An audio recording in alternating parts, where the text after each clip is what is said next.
खुदा की मोहब्बत, क्योंकि खुदा ने दुनिया से ऐसी मोहब्बत रखी कि उसने अपना इकलौता बेटा बख्श दिया, ताकि जो कोई उस पर ईमान लाए हलाक ना हो बल्कि हमेशा की ज़िंदगी पाए।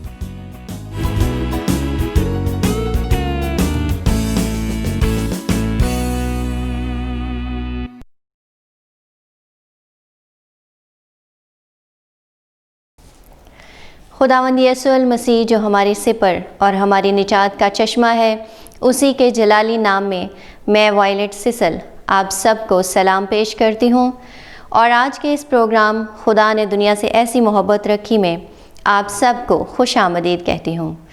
नाज़रीन, पौलुस रसूल रोमियो के नाम ख़त में यूँ बयान करते हैं, बस ए भाइयों, मैं खुदा की रहमतें याद दिलाकर तुमसे इल्तमास करता हूँ कि अपने बदन ऐसी कुर्बानी होने के लिए नज़र करो जो ज़िंदा और पाक और खुदा को पसंदीदा हो। यही तुम्हारी माकूल इबादत है। और इस जहान के हम शक्ल ना बनो, बल्कि अक्ल नई हो जाने से अपनी सूरत बदलते जाओ, ताकि खुदा की नेक और पसंदीदा और कामिल मर्ज़ी तजर्बा से मालूम करते रहो। आइए नाज़रीन, हम खुदावंद की सिताइश करें और मिस रूप जॉर्डन की खूबसूरत आवाज़ में ये गीत सुनें।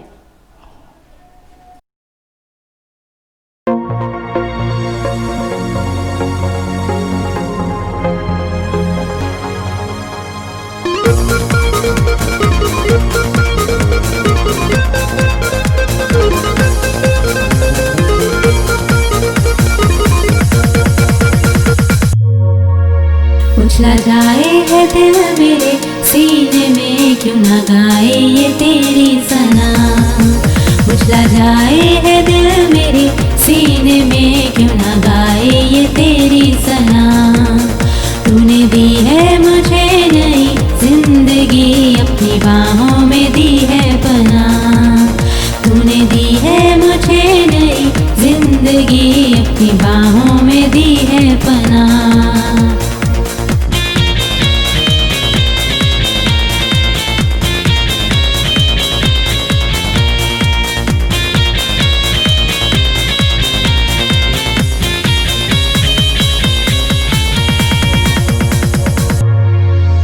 कितने सोने थे दिन वो मेरे, बिन तेरे चोहे बीत गए।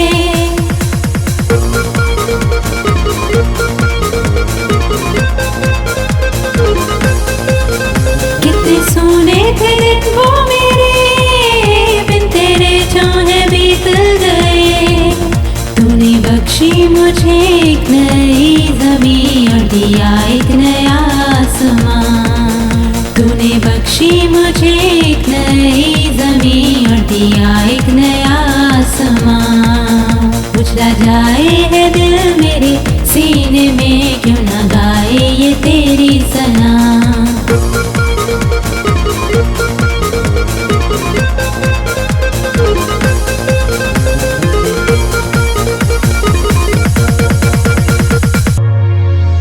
क्यों ना नाचूं मैं तेरे लिए, क्यों ना गाऊं मैं तेरी सना।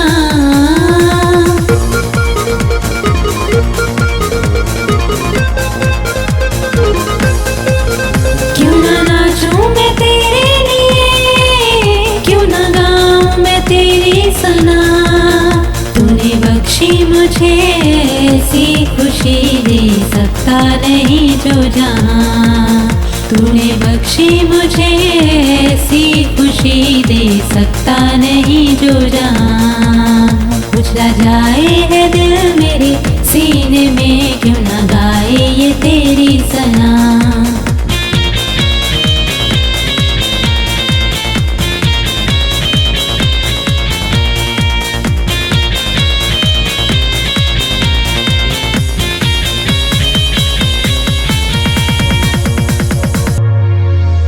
अब यही है मेरी आरज़ू, देख पाऊं तुझे रूबरू।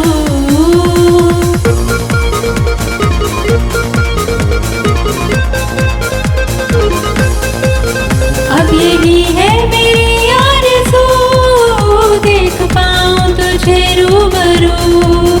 तेरे कदमों में खुद को बखेर दूं और तेरे कदमों में खुद को बखेर दूं और करूं तेरी हमदो सना। उछला जाए है दिल मेरे सीने में क्यों ना गाए ये तेरी सना। उछला जाए है दिल मेरे सीने में क्यों ना गाए ये तेरी सना।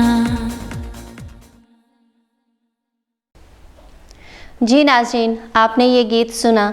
मैं उम्मीद करती हूँ कि खुदावंद की इस सताइश के वसीला से आपने खूब बरकत पाई है।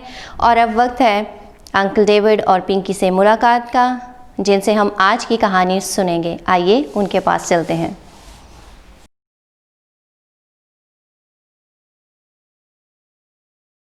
खुदावंद यस्सु अल मसीह का नाम, जो हमारी सलामती और हिफाजत का ज़ामिन है, उसके उसी कुदरत वाले नाम में मैं अंकल डेविड पिंकी के साथ मिलकर आप सबको सलाम पेश करता हूँ। और हम आज की कहानी में आप सबको खुश आमदीद कहते हैं। और हम उम्मीद करते हैं कि खुदा अपने उसी अजमत वाले नाम के वसीला से आप सबको और हम सबको हमेशा संभाले रखेगा। नाज़रीन, आप भी मेरे साथ आइए, मिलकर अंकल डेविड से कहानी के बारे में पूछें। तो अंकल डेविड, हम सबको आज की कहानी के बारे में बताइए। हाँ पिंकी बेटा, जरूर। हमारे प्यारे नाजरीन और पिंकी बेटा, हमारी आज की कहानी का नाम है नेक सामरी। नेक क्या है अंकल डेविड? अरे पिंकी बेटा, जिस शख्स के दिल में दूसरों के लिए रहम और दर्स मौजूद हो, वही नेक है। अच्छा, वो सामरी नेक था। हाँ जी पिंकी बेटा, ये एक तमसील थी जो खुदावंद यस्सु अल मसीह ने एक आलमे शरा को बयान की, ताकि उसे समझाए कि उसका पड़ोसी कौन है। वो आलमे शरा क्या चाहता था? पिंकी बेटा, वो हमेशा की जिंदगी पाना चाहता था। अच्छा अंकल डेविड, आलमी शरा के बारे में भी कुछ समझाइए। पिंकी बेटा, आलमे शरा वो शख्स है जो ये जानता हो कि शरीयत किस काम से मना करती है और किस काम के करने को कहती है। जब वो शरीयत का ऐसा ही जानने वाला था, तो उसे हमेशा की जिंदगी के बारे में कुछ इल्म ना था। हाँ जी पिंकी बेटा, वो सब कुछ जानता था, लेकिन महज यस्सु अल मसीह को आजमाने की खातर उसने ये सवाल किया था। अच्छा जी। हाँ जी। तो आइए नाज़रीन, नेक सामरी की ये तमसील सुने। नेक सामरी। और देखो, एक ने कहा, एक आदमी यरूशलेम से यरीहो की तरफ जा रहा था। दौराने सफ़र वो डाकुओं में घिर गया और उन्होंने उसके कपड़े उतार लिए और मारा भी और अधमुआ छोड़कर चले गए। इत्तफाकन एक काहिन उसी राह से जा रहा था और उसे देखकर कतरा कर चला गया। इसी तरह एक लावी उसी जगह आया, वो भी उसे देखकर कतरा कर चला गया।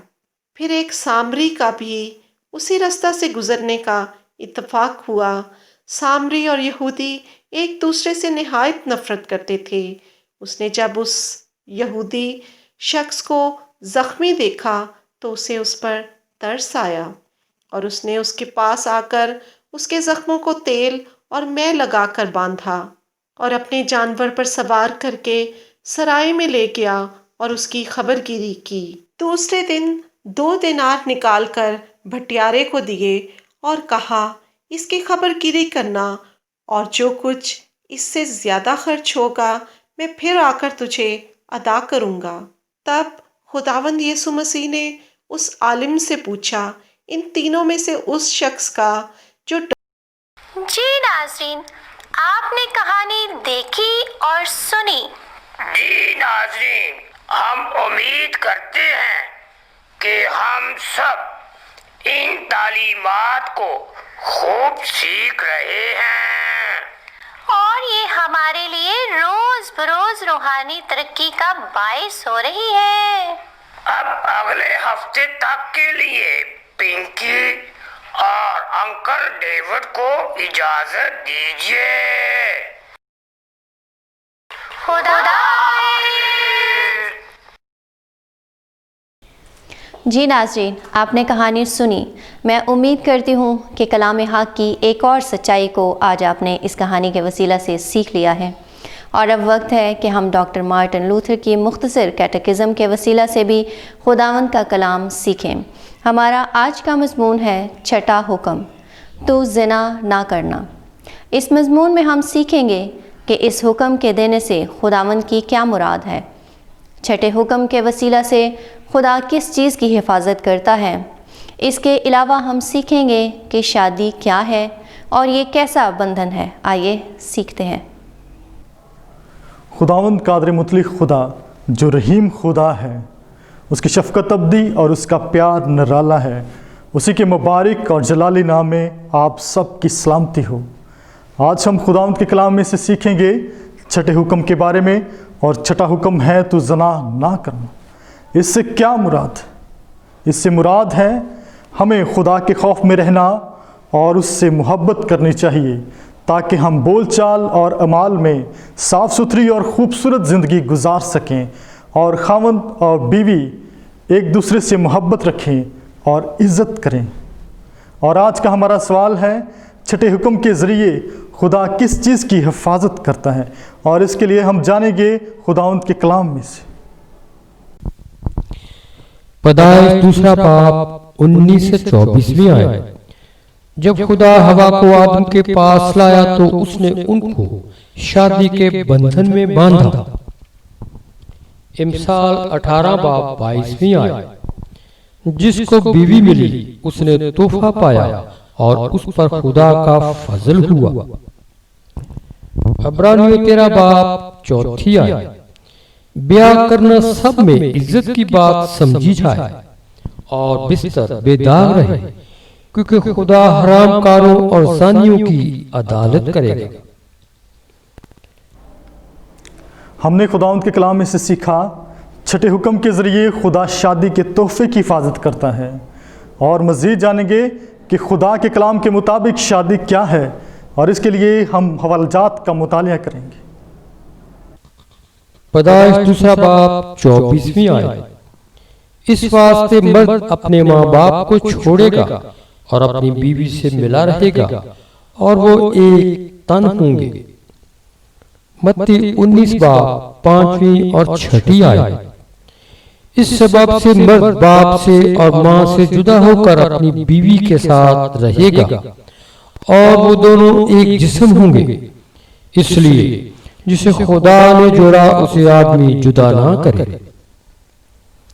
रोमियो 7वां बाब 2 आयत। चुनाचे जिस औरत का शौहर मौजूद है वो शरीयत के मुवाफिक अपने शौहर की जिंदगी तक उसके बंधन में है, लेकिन अगर शौहर मर गया तो वो शौहर की शरीयत से छूट गई। हमने खुदावंद के कलाम में से सीखा, खुदा के कलाम के मुताबिक शादी एक औरत और मर्द के लिए पूरी जिंदगी का बंधन है। शादी का बंधन उस वक़्त कायम किया जाता है जब एक आदमी और एक औरत आज़ादी से अपने बाप और माँ को छोड़कर पूरी जिंदगी बतौर शौहर और बीवी इकट्ठा रहने का इंतखाब करते हैं। मत्ती की अंजील उसका 19 बाब 5वीं व 6ठी आयत और पैदाइश 24 बाब और उसकी 57 आयत। अक्सर जब एक मर्द और एक औरत पूरी जिंदगी इकट्ठे गुजारने का वादा करते हैं तो उनके शादी के बंधन में बंधने से पहले कुछ दिनों का वक्फा होता है, इससे पहले कि वो हकीकी तौर पर खामंद और बीवी के तौर पर इकट्ठे रहना शुरू करें। जैसा कि यूसुफ और मरियम, मत्ती की अंजील उसका पहला बाब 18वीं 20वीं और 24वीं आयत। ये वक़्त जोड़े के लिए अपने फैसले पर नजरसानी का नहीं होता, बल्कि वो वक़्त होता है जब वो अपने वादा का खुलकर इजहार करते हैं और शादी की और अज़दवाजी जिंदगी के लिए जरूरी तैयारियां करते हैं। कोई भी मसीही आदमी हो या औरत इस वादा को कभी भी तोड़ने की ख्वाहिश नहीं करेगा। इफिसियों 4 बाब और इसकी 25वीं आयत। ये खास तौर से इस वादे के मुतल्लिक सच्चाई है कि वो दूसरे शख्स के साथ जिंदगी भर इकट्ठे रहना चाहते हैं, क्योंकि इस वादा में दूसरे शख्स के जज्बात और उसकी पूरी जिंदगी का अमल दखल होता है। इस वादा को तोड़ना ना सिर्फ अपने आप में गुनाह है, बल्कि दूसरे शख्स की जिंदगी को तलख और नाकाबिले बर्दाश्त बना सकता है, और वो भी गुनाह है। देखें जो आप 82D। चौथे हुक्म के मुताबिक एक मसीही आदमी या औरत उस वक़्त तक एक दूसरे के साथ इकट्ठा रहने के लिए वादा नहीं करेंगे जब तक कि वो अपने माँ बाप की राय और मर्जी मालूम ना कर लें, और ना ही वो उस वक़्त इकट्ठे शौहर और बीवी के तौर पर रह सकते हैं जब तक कि वो कानूनी तकाजों को पूरा नहीं करते जो गवर्नमेंट ने शादी के बंधन में बंधने के लिए वज़ा किए हुए हैं। हमने खुदावंद के कलाम में से पढ़ा, सुना और सीखा। आज के कलाम के वसीला से खुदावंद आप सबको बरकत दे। आमीन। नाज़रीन, मैं खुदावंद में आपका शुक्रिया अदा करती हूँ क्योंकि आप हर रोज़ फ़ोन्स और मैसेजेस करते और हमारे प्रोग्राम से मुतालिक अपनी पसंदीदगी का इजहार करते रहते हैं। मैं खुदावंद के हुजूर उन भाइयों और बहनों के लिए शुक्रगुजारी करती हूँ जो अपनी दुआया दरख्वास्तें हमें भेजते रहते हैं, और हमारी दुआया टीम भी हमा वक्त उनकी दरख्वास्तें खुदावंद के सामने पेश करती रहती है।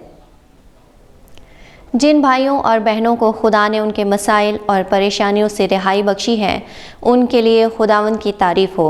लेकिन हमारे वो भाई और बहन जो अभी तक अपनी रूहानी और जिस्मानी तकालीफ में घिरे हुए हैं, हम उनके लिए दुआ गो हैं कि खुदा उन्हें भी जल्द रिहाई बख्शे। आमीन। जी नाज़रीन, आपने हमारा आज का ये प्रोग्राम देखा और सुना। मैं उम्मीद करती हूँ हमारी आज की ये काविश आपके लिए बरकत का बाइस हुई है। अपनी कीमती राय से हमें ज़रूर आगाह कीजिएगा। हमारा पता है Bible correspondence and teaching school, PO box number 6, Sahiwal, Pakistan. आप सब अपना ख्याल रखिएगा। खुदावंद आसमान के दरीचे खोलकर आपको खूब बरकत बख्शे। आमीन।